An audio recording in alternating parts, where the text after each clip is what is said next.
How much prep time goes into a usual broadcast? Kind of depends. I mean, if there's teams in our division, I think it's a little less just because and you've played these teams before, you kind of know what they're all about.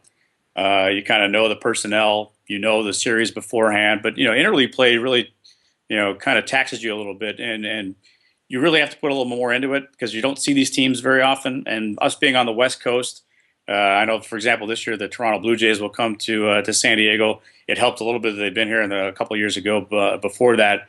But you don't see the Toronto Blue Jays a lot of times out here on the West Coast. Their games are well over by the time we're playing our games. So that will cause you to, maybe sit in on the opposing managers, talk with the media, walk to the clubhouse, see if there's anybody I mean, I've been around a couple of different ball clubs as well, and with the way that players move around these days through free agency and also through trades, chances are pretty good that in a clubhouse of 25 guys, I might know somebody, whether it be a player or a coach, or even in some cases a strength and conditioning guy. So I try to use those kind of things to my advantage too. But I wouldn't say that there's a normal 2 hour, 3 hour, 4 hour kind of thing. I think everybody's kind of different in their own way that they get prepared. I would rather hear some stories than know a bunch of stats about guys because the stats are going to be right there in front of me during a game anyway. So that's actually the prep time. It's probably easier to do on the second game of a series.